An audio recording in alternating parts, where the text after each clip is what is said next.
வணக்கம். இன்னைக்கு உங்களுக்காக கதை சொல்ல வந்திருப்பது வியல் உங்கள் சகி. இன்னைக்கு நம்ம பார்க்க போற கதையின் பெயர் கனகாவின் மாமியார். கதைக்குள்ள போலாமா? வாஜையா, என்ன ஊர்ல இருந்து வந்துட்டியா என்ற கையில் சொம்புடன் வந்து கொண்டிருந்த தனது தம்பி மனைவி ஜெயாவை அழைத்தாள் வடிவாம்பாள். ஆ, காலையில தான் வந்து இறங்கணும் என்று சொம்பை அருகில் வைத்துவிட்டு திண்ணையில் அமர்ந்தாள் ஜெயா.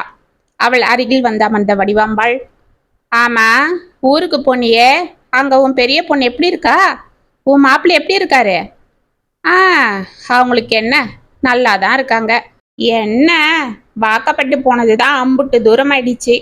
இங்கே உன் பெரிய பையனுக்கு வாக்கப்பட்டிருந்தா நானும் தினமும் வந்து எட்டி பார்த்துட்டு போயிருப்பேன். எனக்கும் பொண்ணு நம்ம கண்ணு இருக்க, அதுவும் நம்ம அன்னிக்கிட்ட தானே இருக்கான்ற தைரியமும் இருந்திருக்கும். நீ தான் உன் மகனுக்கு பொண்ணை வெளியில் எடுத்துட்ட. அட, நான் என்னமோ என் பையனுக்கு தேடி தேடி போய் அலைஞ்சு திரிஞ்சு வெளியில இருந்து பொண்ணை கூட்டியாந்தது போல இல்ல சொல்ற. எல்லாம் எங்க வீட்டுக்காரு பண்ண சதி. எங்க இருந்தோ அவங்க சிநேகிதம் பொண்ண அப்படியே பத்திரமாத்துத்தாங்கன்னு கொண்டாந்தாரு. அவங்க அப்பா பேரு தான் ராசா.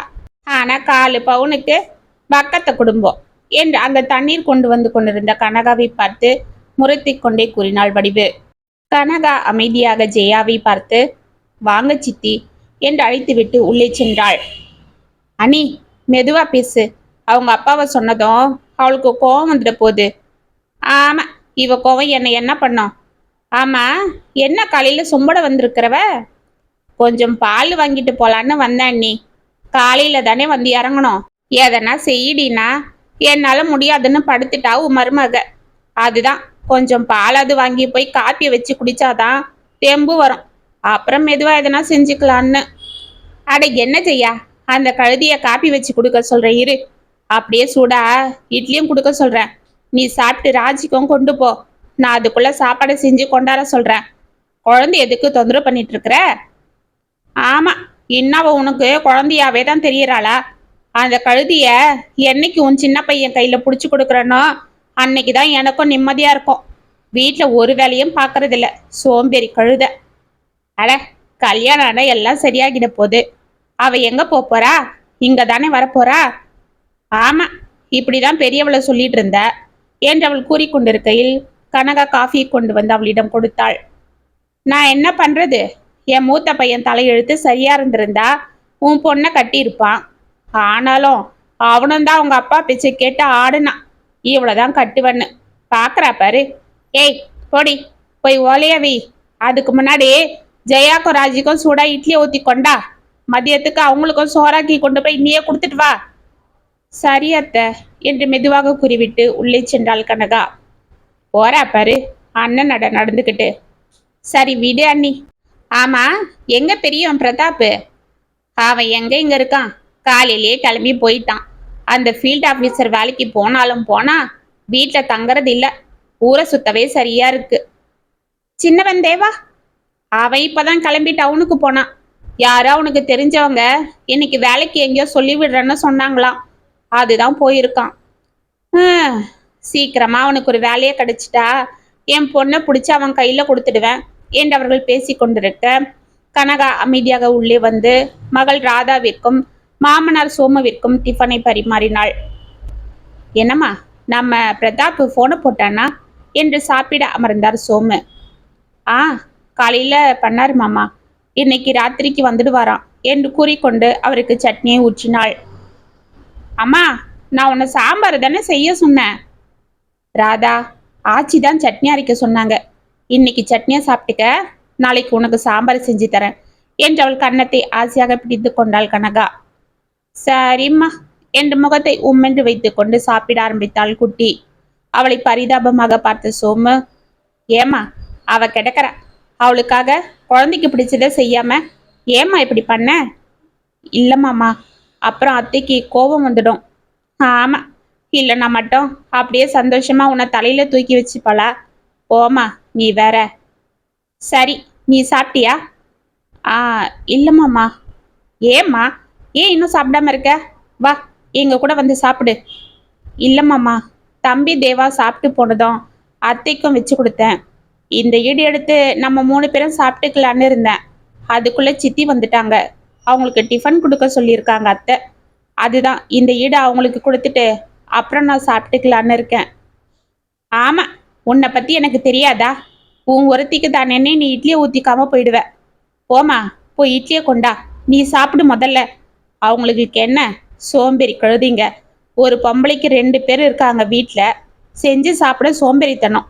உங்க அத்தைய நைஸ் பண்ணிக்கிட்டு இங்க வந்து அண்ணி அண்ணின்னு உக்காந்துட்டா. இவளும் அவ தம்பி பொண்டாட்டிய பார்த்ததும் உருகிடுவா. அவங்கள பத்தி இப்ப எங்க இந்த ராட்சசிக்கு தெரிய போகுது? தங்கத்துக்கும் தகரத்துக்கும் அவளுக்கு இப்ப வித்தியாசம் தெரியல. தெரிஞ்சுப்பா ஒரு நாள் என்று அவர் கூறிக்கொண்டிருக்க, ஏய் சிரிக்கி, என்னடி பண்ற இவ்வளோ நேரம்? இன்னுமா இட்லி ஊத்திட்டு இருக்கிறவ என்று வெளியில் இருந்து கத்தினாள் வடிவு. ஆ, வந்துட்டேன் அத்தை என்று கடகடவென ஒரு டப்பாவில் இட்லியை போட்டு ஒரு கிண்ணத்தில் சட்னி ஊற்றி எடுத்து கொண்டு ஓடினாள். அவளை பரிதாபமாக பார்த்து கொண்டே தலையில் அடித்து கொண்டார் சோமு. ஏண்டி, இட்லியை கொண்டு வர இவ்வளோ நேரமா? கொண்டா இப்படி என்று அதை வடிக்கன அவள் கையிலிருந்து வாங்கினாள் வடிவு. அத்தை, குழந்தைக்கும் மாமாக்கும் டிஃபன் வச்சிட்டு இருந்தேன். ஆமா, உன் குழந்தைக்கு இப்ப ரொம்ப முக்கியம். அந்த ஆள் என்ன சாப்பிட்டு கலெக்டர் வேலைக்கு போக போறாரு. அதுங்களுக்கு மெதுவாதான் வெய்யன். என்னடி நீ மட்டும் என்ன அப்படியே பெரிய மினிஸ்டர் பாரு. வாயாடி, காலையில தண்டத்துக்கு உக்காந்துக்கிட்டு போறவங்க வரவங்க கிட்டலாம் வம்பு பேசிட்டு இருக்கிற. குழந்தை பள்ளிக்கூடம் போகணும், அதுக்கு காலையில வைக்காம நீ கொட்டிக்கிட்டதும் இல்லாம அவளையும் பேசுறியா என்று கத்தி கொண்டு வெளியே வந்தார் சோமு. அவரை பார்த்து ஜெயா எழுந்து கொள்ள, அண்ணே என்ன இது? நான் என்ன ரோட்ல போற யாரோவா?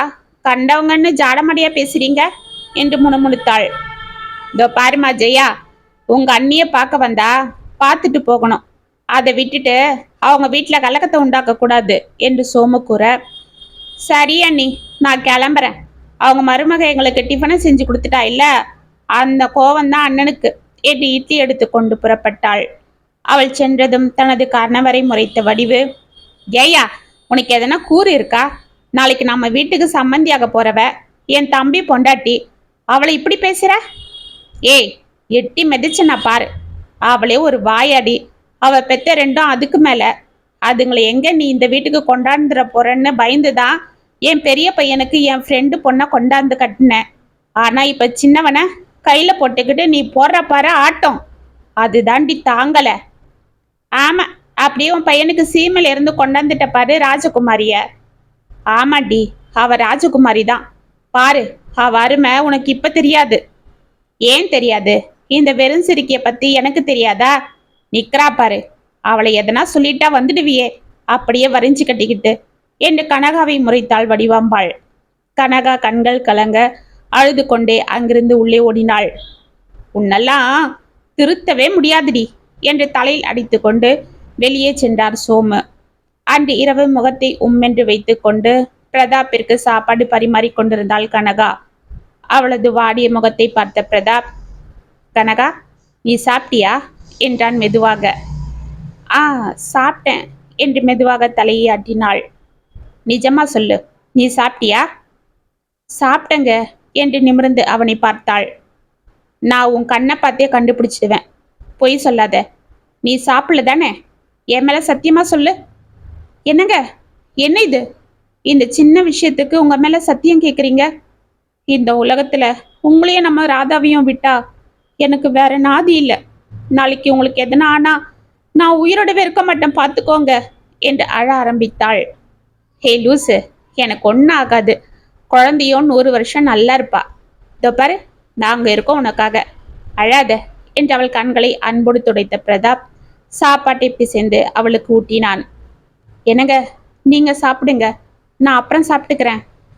இல்லை, நானே ஊட்டி விடுறேன், நீ சாப்பிடு. அத்தை இதை பார்த்தா அவ்வளோதான், நீங்க சாப்பிடுங்க. பரவாயில்ல, சாப்பிடு. ஆமா, என்ன உன் முகமெல்லாம் சோர்வா இருக்கு? எனக்கு வேலை அதிகமா இல்ல எங்க அம்மா கிட்ட திட்டு அதிகமா என்று அவளை உற்று பார்த்தான். வேலை எவ்வளவு இருந்தாலும் நான் செய்ய தயார். காலையிலிருந்து ராத்திரி வர மாடு போல வீட்டுல எல்லா வேலையும் நான் செஞ்சாலும் என் உடம்பு சோர்ந்து போகாது. ஆனா அத்தை பேசுற பேச்சதான் தாங்க முடியல. அந்த சுடுசொல்லு ஒவ்வொன்றும் என் மனசை காயப்படுத்துது. என்ன எதனா சொன்னாலும் பரவாயில்ல, எங்க அப்பாவை பத்தி வர்றவங்க போறவங்க கிட்டலாம் தப்பு தப்பா பேசுறாங்க. அவ்வளோ ஏன் நம்ம குழந்தைய கூட சுள்ளு சுள்ளுன்னு விழுறாங்க. என் வயித்துல பிறந்த ஒரே காரணத்துக்காக தன் மகனோட குழந்தைன்னு கூட பார்க்காம அவளை அடிக்க வர்றாங்க. பாவங்க குழந்தை என்று அருகில் படுத்து நன்றாக தூங்கி கொண்டிருக்கும் ராதாவை தடவினாள். நான் என்ன செய்யறது கனகா? வீட்டுக்கு மூத்த பிள்ளையா பிறந்துட்டேன். இதெல்லாம் சகிச்சுக்கிட்டு தான் போயாக வேண்டியிருக்கு.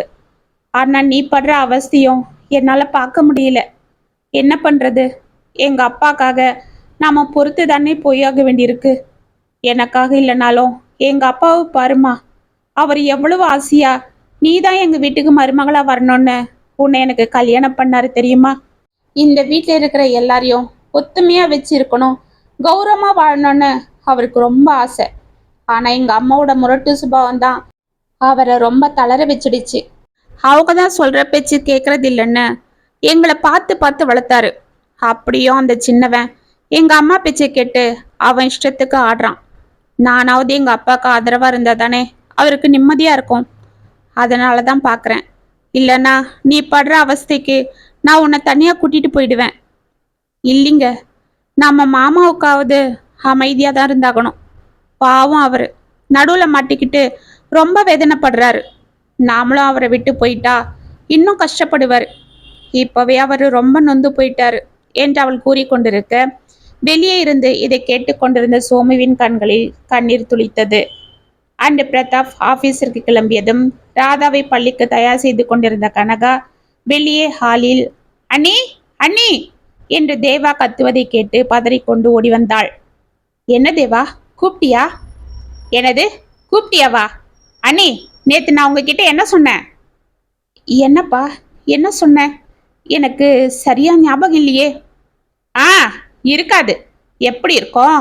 நாளைக்கு வேலைக்கு போகும்போது அந்த கோடு போட்ட சட்டையை தான் போட்டுட்டு போகணும். அயன் பண்ணி வைங்கன்னு சொன்ன இல்ல, அயன் பண்ணீங்களா என்று அவளை முறைத்தான். இல்லப்பா, நேத்து மோட்டர் ரிப்பேர் ஆயிடுச்சுன்னு தண்ணி எடுக்க ஆத்துக்கு போயிட்டேன். வர நேரம் ஆயிடுச்சு. ஆமா, எதனா காரணம் ரெடியா வச்சுட்டு சொல்லு. தண்ணி எடுக்க போனாலும் தண்ணி என்று கத்தி கொண்டு அங்கு வந்தாள் வடிவாம்பாள். இதற்குள் சத்தம் கேட்டு தோட்டத்தில் இருந்து உள்ளே வந்த சோமு, ஏய் என்னடா, என்னத்துக்கு இப்படி கத்துற? சத்தம் அங்க கேக்குது என்று தேவாவை முறைத்தார். ஆ, கேக்கும். நான் பக்கத்துல இருந்து எதனா சொன்னா உனக்கு கேட்காது. மருமகளை திட்டுறத மட்டும் 10 மைலுக்கு அப்புறம் கூட உனக்கு நல்லா கேட்கும். வடிவு, வாய மூடு. ஆமா, எதுக்குடா கனகா கிட்ட கத்திட்டு இருக்கிற? இன்னைக்கு வேலைக்கு போறதுக்கு சட்டை அயன் பண்ணி வைக்க சொல்லி நேத்தே சொல்லிட்டு போனேன். பார்த்தா அயன் பண்ணவே இல்லை. கேட்டதுக்கு அண்ணி தண்ணி எடுக்க போனா அதுதுன்னு ஏதோ சொல்றாங்க. ஆ, சொல்லுவா தண்ட சோறு. அடியே, மூக்க பிடிக்க உட்காந்து 3 வழியும் தின்ற இல்ல, இது கூட செய்ய மாட்டியா என்று வடிவு அவளை எரிந்து விழ, ஏன் நீ என்ன இங்க கழற்ற? நீ செய்ய வேண்டியதானே? அவளை தண்ட சோறு சாப்பிட்றா. 10 ஆள் வேலைய பாவம் அவ ஒருத்தையே செய்யறா. அவளை போய் தண்ட சோறுன்னு சொல்ற? ஏய் கூறு கட்டவனே, அவ என்ன வீட்டு வேலைக்காரியா? அவ உன் அண்ணி. அந்த நினப்பு மனசுல இருக்கட்டும். எங்க வீட்டுல உங்க அம்மா இவளை மதிச்சாதானே நீ மதிக்கிறதுக்கு. இதோ பாரு, இனிமேலும் உன் சட்டைய நீயே தான் அயன் பண்ணிக்கணும். அவளை அயன் பண்ண சொன்ன பாரு, உங்க அண்ணனே அவன் சட்டையை அவனே தேய்ச்சி போட்டுட்டு போறான். நீ என்னடா? அப்பா போதும், உங்களுக்கு அண்ணன் தான் எல்லாம். என்னை பார்த்தாலே பிடிக்கிறது இல்லை என்று முனறிக்கொண்டு உள்ளே சென்றான் தேவா. எல்லாம் இவளால தான் என்று வடிவு கனகாவை கை ஓங்கி கொண்டு போக, ஆச்சி போது நிறுத்து. எப்ப பாரு எதுக்கு எங்க அம்மா திட்டிகிட்டே இருக்கிற? அப்புறம் அப்பா வந்ததும் நான் சொல்லிடுவேன் பார்த்துக்க என்று கூறிக்கொண்டு அங்கு ஓடி வந்தாள் ராதா. ஏய் சில்லுவண்டே, என் முழங்கால சைஸு கூட இல்ல, என்னையே எதிர்த்து பேசுறியா? யாரு சொல்லி கொடுத்தது? உன் ஆத்தாளா என்று ஓங்கிய கையில் பலார் என்று அவள் கன்னத்தில் அறைந்தாள் வடிவு. குழந்தை அம்மா என்று துவண்டு கீழே விழ, ராதா என்று அவளை வாரி எடுத்துக்கொண்டு உள்ளே ஓடினாள் கனகா. ஏ ராட்சசி ராட்சசி, வர வர உனக்கு வெறி முத்தி போகுது. எதுக்குடி அந்த குழந்தைய அப்படி அடிக்கிற? உன் கைய உடைக்க. கடவுளே, குழந்தைக்கு என்ன ஆச்சுன்னு தெரியலையே என்று உள்ளே ஓடினார் சோமு. உள்ளே ராதா விம்மி கொண்டிருக்க அவள் சின்னஞ்சிறிய கன்னம் சிவந்திருந்தது. கனகா அழுது கொண்டே அவள் கன்னத்தில் எண்ணெய் வைத்து கொண்டிருந்தாள். இதை பார்த்து கொண்டு அங்கு பதறி கொண்டு வந்த சோமு ராதாவை தூக்கி மடியில் வைத்து கொண்டு அவளை சமாதானம் செய்தார்.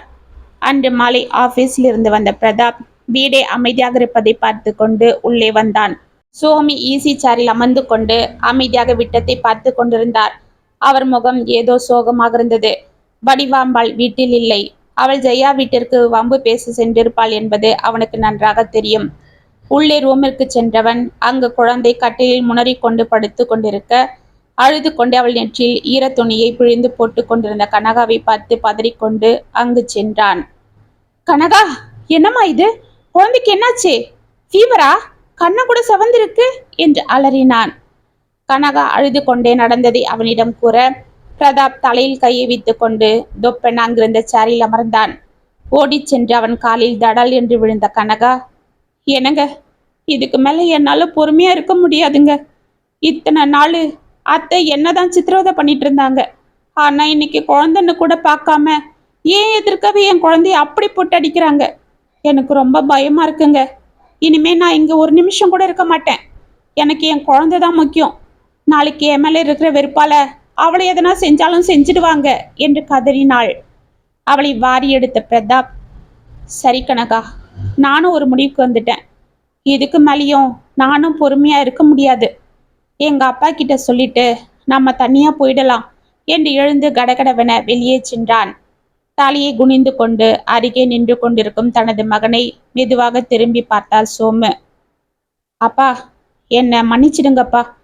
உங்களுக்காக தான் நான் இத்தனை நாள் பொறுமையா இருந்தேன்.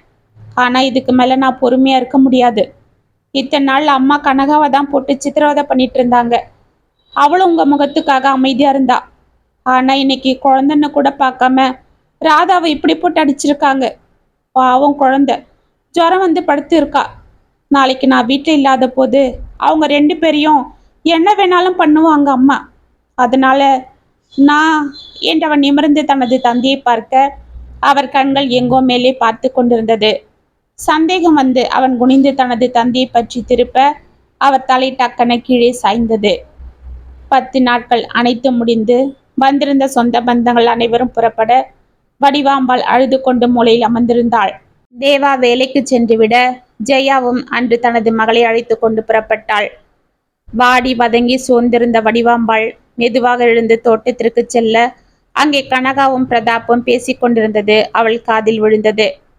என்ன கனகா, எங்க அம்மா பண்ற இம்சைக்காக தான் நாம தனியா போக எல்லா ஏற்பாடும் பண்ண. இப்ப வந்து நான் வரமாட்டேன்னு சொல்ற. இத்தனை நாள் தான் அப்பாக்கு காரியம் முடியட்டும் பார்க்கலான்னு சொல்லிட்டு இருந்த. இப்ப என்ன? அதுதான் எல்லாம் முடிஞ்சிருச்சே. இன்னும் எதுக்கு தயங்குற என்றான் பிரதாப். என்னங்க, என்ன இது? அத்தையே பாருங்க, எப்ப பாரு கத்திக்கிட்டு அங்கேயும் இங்கேயும் சுறுசுறுப்பா சுத்திட்டு இருக்கிறவங்க இந்த 10 நாளா இருக்கிற இடம் தெரியாம வாடி போய் கிடக்குறாங்க. அந்த தேவாவும் அவங்கள எதுவும் கண்டுக்க மாட்டேன்றான். ஜெயா சித்தியும் அவன்கிட்ட கல்யாணத்துக்கு அப்புறம் சொத்தை பிரிச்சுட்டு வந்துடு, அண்ணியை இங்கே விட்டுட்டு நாம 3 பேரும் டவுனுக்கே போயிடுவோன்னு சொல்லிட்டு இருக்காங்க. அவனும் மண்டைய ஆட்டுறான். எனக்கு பயமா இருக்கு. அத்தைக்கு நம்மளை விட்டா யாருங்க இருக்காங்க? இப்ப நாமளும் தனியா அவங்கள விட்டுட்டு போயிட்டா என்னங்க பண்றது? அதுதான் யோசிக்கிறேன். ஏய், நீ இப்படி யோசிக்கிற. ஆனா எங்க அம்மா உன்னையே தான் சித்திரவதை பண்ணுவாங்க. அப்பயாவது எங்க அப்பா இருந்தாரு, இப்ப அவரும் இல்லை. இனி அந்த வெறுப்பையும் சேர்த்து உன் மேலதான் காட்டுவாங்க. பரவாயில்லங்க, நான் பாத்துக்கிறேன் என்று அவள் கூறிக்கொண்டிருக்க, தடால் என்ற சத்தம் கேட்டு இருவரும் திரும்பி பார்த்தனர். வடிவாம்பாள் அங்கு மூச்சு பேச்சின்றி மயங்கி கீழே விழுந்து கிடந்தாள். 10 வருடங்கள் உருண்டோடியது. கனகாவிற்கும் பிரதாப்பிற்கும் தலையில் நரைத்த முடிகள் எட்டி பார்த்து கொண்டிருக்க, முகத்தில் முதிர்ச்சி தெரிந்தது. ராதாவும் காலேஜில் படித்து கொண்டிருந்தாள். தேவா ராஜியை திருமணம் செய்து கொண்டு டவுனிற்கு சென்று 9 வருடங்கள் உருண்டோடி இருந்தது. அத்தை, இந்தாங்க, எழுந்துருங்க. கஞ்சி காய்ச்சி கொண்டு வந்திருக்கேன், குடிப்பீங்க, எழுந்துடுங்க என்று அவள் அருகில் வந்து கட்டிலில் அமர்ந்தாள் கனகா. ஏய், இங்கே உக்காந்துக்கிற? அப்படி போ, இது என்னோட கட்லு என்று அவளை பிடித்து தள்ளினாள் வடிவாம்பாள். அத்தை, இதோ பாருங்க, இது உங்க கட்லு தான். நான் இல்லைன்னு சொல்லல. நீங்க இந்த கஞ்சியை குடிச்சிட்டா நான் போயிடுறேன் என்று அவள் அருகில் வந்தாள் கனகா. எனக்கு ஒன்றும் வேணாம் போ என்று அவளை பிடித்து மீண்டும் தள்ளினாள். ஏன் இப்படி பண்றீங்க என்று கனகா அவளை நகர்த்தி பார்க்க, பெட்ஷீட் முழுதும் ஈரமாக இருந்தது.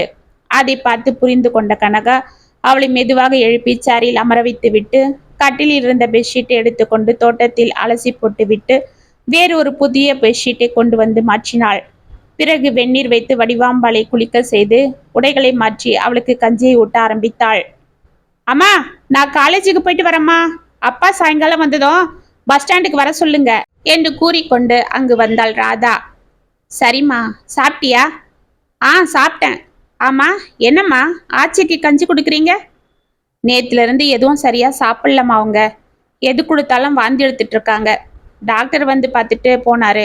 வெறும் கஞ்சி மட்டும் கொடுக்க சொல்லியிருக்காரு. அதுதான் இன்னைக்கு கஞ்சி காய்ச்சி கொடுக்குறேன் என்று அவள் கூறிக்கொண்டிருக்க ராதாவின் துப்பட்டாவை பிடித்து இழுத்து கொண்டிருந்தாள் வடிவாம்பாள். விடு ஆச்சி என்று அதை இழுத்து கொண்ட ராதா, அம்மா, இந்த பைத்தியத்துக்கிட்ட இத்தனை வருஷமா எப்படிதான் பொறுமையா இருக்கீங்களோ? அவங்க நல்லா இருந்தப்போ உங்களை படுத்துனாங்க, இப்ப பைத்தியமாகியும் படுத்துறாங்க. அன்னைக்கு கீழே விழுந்த அதிர்ச்சியில பைத்தியமானாங்களே, இத்தனை வருஷமாகியும் இன்னும் சரியாகல. இதுக்கு மேலே இவங்களை வச்சுக்கிட்டு ஏன் தான் அவசப்படுறீங்களோ? ஏய், அது நம்ம கடமைடி. ஆமா, கடமை. ஏன் அப்பாவுக்கும் உங்களுக்கும் மட்டும்தான் கடமை இருக்கா? சித்தப்பா சித்திக்கு இல்லையா? அவங்க என்னவோ ஹாயா சொத்தை பிரிச்சுக்கிட்டு டவுன்ல போய் சந்தோஷமா இருக்காங்க. வந்து எட்டி கூட ஆட்சியை பாக்குறது இல்ல. இதோ பாரு, நாம எப்பவும் வாழ்க்கையில நல்லவங்களை தான் உதாரணமா எடுத்துக்கணுமே தவிர இப்படிப்பட்ட சுயநலக்காரங்களை உதாரணமா எடுத்துக்க கூடாது என்று வடிவாம்பாளுக்கு கஞ்சியை ஊட்டி கொண்டிருந்தாள் கனகா. சரிம்மா, எப்படின்னா போங்க, எனக்கு என்ன? உங்களுக்காக சொன்னா நீங்க எனக்கே பாடம் எடுப்பீங்க என்று காலேஜுக்கு கிளம்பினாள் ராதா. வடிவாம்பாளுக்கு கஞ்சியை கொடுத்து விட்டு மாத்திரைகளை கனகா எடுத்து கொண்டிருக்க அதை பார்த்து குடுகுடுவென தோட்டத்திற்கு ஓடினாள் வடிவாம்பாள். அத்தை, எங்க போறீங்க? நில்லுங்க, நில்லுங்க என்று அவள் பின்னால் கனகாவோட இதற்குள் வேகமாக ஓடிய வடிவாம்பாள் அங்கிருந்த கல்லில் கால் தடுக்கி கீழே விழுந்தாள். அவள் நெற்றில் அடிபட்டு ரத்தம் வடிந்தது. அன்று மாலை வடிவாம்பாளுக்கு லேசாக நினைவு வர வெளியே கனகாவும் பிரதாப்பும் கவலையோடு பேசி கொண்டிருப்பது அவள் காதில் விழுந்தது. என்னங்க, தேவாக்கு இன்னொரு வாட்டி போனை போட்டு பாருங்களேன். நான் என்ன பண்றது? நான் எவ்வளவோ சொல்லிட்டேன். அவன் பார்க்கலாம் இப்ப என்னன்னு போனை வச்சிடுறான். என்னங்க இது கொடுமை? அவங்க இப்படி ஆனதுல இருந்து அவன் அத்தையை வந்து பார்க்கறதே இல்லை. அவங்களுக்கு புத்தி பதிலிச்சு இந்த 10 வருஷத்துல 2 வாட்டி தான் வந்தாங்க. அந்த ராஜி என்னால பார்த்துக்க முடியாதுன்னு தான் சொல்லிட்டா. பரவாயில்ல, வந்து வாரம் ஒரு வாட்டி அவங்கள பார்த்துட்டாவது போலாம் இல்லைங்களா? அதுவும் இல்லை. இவன் இப்படி நடந்துக்கிறான்றது மட்டும் அத்தைக்கு தெரிஞ்சா அவங்க ரொம்ப வருத்தப்படுவாங்க. அதுக்கு என்ன பண்றது? அவனை தானே தலையில தூக்கி வச்சு ஆடினாங்க. தன்னோட தம்பி பொண்ணு வீட்டுக்கு வந்தா தன்னை தாங்குவான்னு சொல்லிட்டு இருந்தாங்க. உன்னை கண்டாலே வெறுத்துட்டு இருந்தாங்க. இப்ப நீ தான் தாங்குற என்று அவன் கூறிக்கொண்டிருக்க பிரதாப்பு, கனகா என்ற மெலிதாக வடிவாம்பாளின் குரலை கேட்டு இருவரும் திடுக்கிட்டு உள்ளே ஓடினர். வடிவாம்பாள் தலையில் கட்டுடன் கட்டிலில் படுத்திருக்க அவளது வாடிய முகம் அவர்களை பார்த்ததும் மலர்ந்தது. மெதுவாக அவள் எழுந்து கொள்ள முயற்சி செய்தாள். அத்தை என்று ஓடிச் சென்று அவளை பிடித்து கொண்டாள் கனகா. பிரதாப் அவளை உற்று பார்க்க, என்னப்பா அப்படி பார்க்கற? எனக்கு இப்போ கொஞ்சம் நனவு வந்திருக்கு. ஆமா ராசா, நான் இத்தனை நாள் பைத்தியக்காரியா இருந்து உங்களை கஷ்டப்படுத்திட்டு இருந்தனா? அம்மாடி, நீ தான் இந்த பைத்தியக்காரிய தாயா இருந்து பார்த்துட்டு இருந்தியா? நான் உனக்கு இதுக்கெல்லாம் என்ன கைமாறு பண்ண போறேன்னு தெரியலையேம்மா என்று கதறினாள். அத்தை, என்ன அத்தை? அதெல்லாம் ஒன்றும் இல்லை என்று கனகா பதற, அம்மா ஏம்மா இப்படி பேசுறீங்க? இப்பதான் உங்களுக்கு சரியாயிடுச்சே, இனி ஒன்றும் பிரச்சனை இல்லை என்று அவள் அருகில் வந்து அமர்ந்தான் பிரதாப். இல்லை கண்ணு, நான் இனியும் உங்களுக்கு தொந்தரவு கொடுக்க மாட்டேன். எனக்கு தெரிஞ்சு போச்சு அத்தை என்று அவள் வாயை பொத்தினாள் கனகா. அவள் கைகளை பிடித்து கொண்ட வடிவாம்பாள், அம்மாடி, நான் உன்னை எவ்வளவு வெறுத்தனோ அவ்வளவுக்கும் நீ என் மேல அன்பை வச்சுட்டு இருந்திருக்க. உன் நல்ல மனச நான் என்னைக்கோ புரிஞ்சுக்கிட்டேன். அன்னைக்கு நான் மயங்கி விழ காரணம் என்ன தெரியுமா? நீயும் பிரதாப்பும் அன்னைக்கு தோட்டத்துல பேசிட்டு இருந்தத நான் கேட்டேன். உன்னை கண்டாலே ஆகாதுன்னு உன்னை கஷ்டப்படுத்திட்டு இருந்தேன். என்னை நீ தனியா விட்டுட்டு போகக்கூடாது, நான் கஷ்டப்படக்கூடாதுன்னு உன் புருஷன்கிட்ட சொல்லிட்டு இருந்தியே. அப்பவே நான் உன்னை புரிஞ்சுக்கிட்டேன். உடனே ஓடி வந்து உன் காலில் விழுந்து மன்னிப்பு கேட்க தான் வந்தேன். ஆனா கால் வழுக்கி கீழே விழுந்துட்டேன். அதுக்கப்புறம் எனக்கு எதுவும் ஞாபகம் இல்லை. இப்பதான் திரும்பவும் எல்லாம் ஞாபகம் வருது. நல்லா இருக்கும் போதும் உன்னை தொந்தரவு பண்ண நான் பைத்தியக்காரியாகியும் தொந்தரவு பண்ணியிருக்கேன் பாரு என்று கண்கள் கலங்கினாள். அத்தை, அதெல்லாம் ஒன்றும் இல்லை. ஏன் இப்படி பேசுறீங்க? இல்லடா கண்ணு, உங்க மாமனார் அப்பவே சொன்னாரு, தங்கத்துக்கும் தகரத்துக்கும் உனக்கு வித்தியாசம் தெரியாம ஆடுற, கூடிய சீக்கிரம் தெரிஞ்சுப்பண்ணு. அதை நான் இப்பதான் தெரிஞ்சுக்கிட்டேன். எதை நான் தங்கன்னு தலையில தூக்கி வச்சுட்டு ஆடிட்டு இருந்தனோ அது தகரமா என்னை கீறிடுச்சு. எதை நான் தகரமா நினைச்சு காலில் போட்டு மிதிச்சனோ அது என்னை தாங்குது என்று அவளை அணைத்து கொண்டாள். அருகில் கலங்கிய கண்களுடன் நின்று கொண்டிருந்த ராதாவை அருகே அழைத்து, அம்மாடி, என் உசுறு, ஏ ராசாத்தி, இந்த ஆச்சியை மன்னிச்சுடுடி தங்கம் என்று அவள் கன்னத்தை பிடித்து கொண்டாள். ஆச்சி என்று ராதா அவளை பார்த்து கண்கள் கலங்க, பிரதாப்பு என்று தனது மகனை தாபம் நிறைந்த குரலில் அருகே அழைத்தாள் வடிவாம்பாள். அம்மா என்று தனது தாயின் அருகே சென்ற பிரதாப் அவள் கைகளை பிடித்து கொள்ள அவன் கைகளில் அவளது உயிரற்ற உடல் சாய்ந்தது. 10 நாட்கள் கழித்து வந்திருந்த சொந்தங்கள் அனைவரையும் வழி அனுப்பிவிட்டு உள்ளே வந்த கனகா உள்ளே வடிவாம்பாளின் அருகே எட்டி பார்க்க அந்த கட்டில் வெறிச்சோடி கிடப்பதை பார்த்து கண்கள் கலங்கினாள். அம்மா, என்னம்மா, எதுக்கு அழறீங்க? பாட்டி நல்லா இருக்கும் போது உங்களை திட்டி திட்டி படாத படுப்படுத்தினாங்க, உடம்பு முடியாதப்பவும் படுத்தினாங்க. இப்பதான் அவங்க இல்லையே, இப்பயாவது நீங்க நிம்மதியா இருங்களேன். அதை விட்டுட்டு எதுக்கு அவங்கள நினைச்சு அழுதுட்டு இருக்கீங்க என்றவள் தோள்களை பற்றி கொண்டாள் ராதா. ஹே ராதா, உங்க ஆச்சி நல்லா இருக்கும் போது இந்த வீட்டில் கத்திக்கிட்டு அங்க இங்கன்னு சுத்திட்டு வந்து ஏதோ ஒன்று பேசிட்டுன்னு கலகலன்னு இருந்தாங்க. வீடே அவங்க இருந்தா சந்தடியா இருக்கும். அவங்க புத்தி சுவாதீனம் இல்லாம படுத்திருந்தப்பவும் சின்ன குழந்தை போல அங்க ஓடுறது இங்க ஓடுறதுன்னு இருப்பாங்க. அவங்கள பார்த்துக்கிட்டு சாப்பாடு கொடுத்துக்கிட்டு அவங்க கிட்ட பேசிக்கிட்டு எனக்கும் வேலை சரியா இருந்தது. அவங்க இருந்தது எனக்கு வீட்டில் பெரிய துணையா இருந்தது. நீங்களாம் வெளியில போயிட்டாலும் அவங்க என்ன எதனா கேட்டுட்டு அமக்கலம் பண்ணிட்டு இருப்பாங்க. அவங்க இருந்தது எனக்கு தொந்தரவா தெரியல, ஒரு பலமா தான் இருந்தது. ஆனா இன்னைக்கு பாரு, அந்த ரூமே வெறிச்சோடி கிடக்கு. இனி என்னை திட்டவும் ஆள் இல்லை, என்ன அது வேணும் இது வேணும்னு கேட்டு அடம் பிடிக்கவும் ஆள் இல்லை என்று கலங்கினாள். ராதா தனது தாயை அணைத்து கொண்டாள். இத்துடன் கனகாவின் மாமியார் கதை முற்றம். உங்களுக்காக எழுதின இந்த கதை உங்களுக்கு பிடிச்சிருந்தா கமெண்ட்ஸ்ல சொல்லுங்க, லைக் பண்ணுங்க, ஷேர் பண்ணுங்க, மறக்காம சப்ஸ்கிரைப் பண்ணிக்கோங்க. மீண்டும் நாளைக்கு வேற ஒரு சுவாரஸ்யமான கதையோடு உங்களை சந்திக்கிறேன். அது வரைக்கும் இனிப்பிலே இருங்க. இப்படிக்கு வியல் உங்கள் சகி.